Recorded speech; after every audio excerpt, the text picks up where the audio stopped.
Flamengo venceu o clássico contra o Fluminense com um pênalti que gerou grande polêmica, né? O Heraldo acha que foi pra lá de polêmico, não é, o Heraldo Leite? Clóvis Monteiro, um pênalti pra lá de polêmico decidiu o Fla-Flu no Maracanã.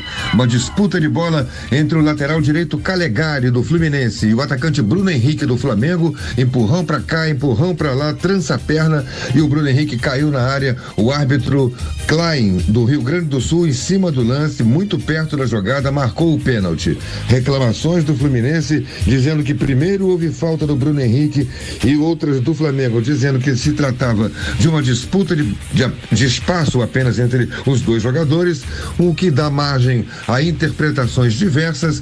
Esse lance acabou decidindo a partida. É verdade que o Flamengo dominou todo o jogo. O Fluminense não teve em nenhum momento supremacia técnica sobre o Flamengo, mas o lance que decidiu o jogo, o pênalti marcado sobre Bruno Henrique, acabou sendo realmente um lance de muita polêmica, alguns achando que sim, outros achando que não. Na minha opinião, não houve o pênalti.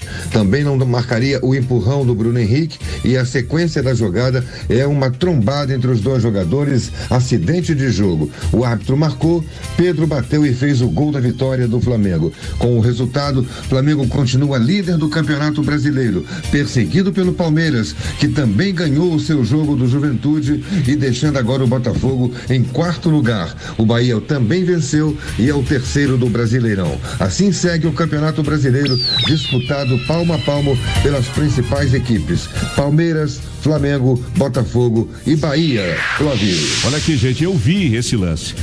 Francamente, vamos falar sério, cara. O Bruno Henrique empurra, entra na disputa empurrando. Ele desloca o jogador. O jogador cai, tá de costa pra ele. Quando ele cai, por ele cair, por ter sido derrubado pelo jogador do Flamengo, aí o cara tropeça nas pernas dele, ele já tinha derrubado. É um negócio tão claro isso, né? E o Flamengo, sinceramente, não precisa desse tipo de ajuda, né? Por isso que fica aquele esquema do o Corinthians e o Flamengo serem acusados de ganharem títulos com ajuda de arbitragem e tudo mais. Por causa dessas coisas, o Flamengo não tem time que não precisa desse tipo de, entre aspas, favor, né? Interpretação aí que o beneficia. É escandaloso o que aconteceu. Jogou mal o Fluminense, tem jogado mal, mas não pode inventar pênalti. É uma coisa impressionante. O Vasco venceu, aí Vascão, aqui é Vasco. O Vasco venceu e o Botafogo perdeu na rodada. E a goleada do Vasco surpreendeu, Heraldo Leite? Surpreendeu o Vasco, Clóvis, não pela vitória em si sobre o São Paulo no sábado à noite, mas pelas circunstâncias. O Vasco vinha numa crise, troca de técnico, assumiu de novo o técnico interino Rafael Paiva e o Vasco venceu de virada e de goleada, 4-1. Rafael Paiva ganhou mais uma sobrevida para, quem sabe, continuar no trabalho de técnico do Vasco da Gama sem a contratação de um medalhão, como faz questão de fazer o pessoal da SAF, mas agora é Pedrinho quem comanda. E o Rafael Paiva teve a grande vantagem de trazer garotos da base e um deles, o Estrela, teve sua estrela brilhando e fez o Vasco vencer e sair da zona de rebaixamento. O Botafogo também surpreendeu pela derrota, 2-1 para o Criciúma. Não só pela derrota, mas pela segunda atuação ruim.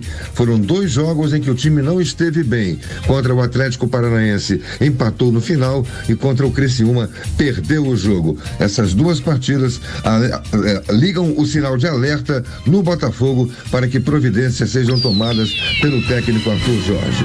E logo mais tem Brasil na Copa América. Brasil e Costa Rica. A Super Rádio Tupi transmite o jogo, transmite a Copa América com narração do Luiz Penido e os comentários do Dé. E logo mais também tem outra coisa importante, 5 da tarde tem Geraldinos e Arquibaldos, né, Clóvis? Isso aí, com o nosso Luiz Penido, às 5 da tarde, depois do Heleno Rotai, na Super Rádio Tupi.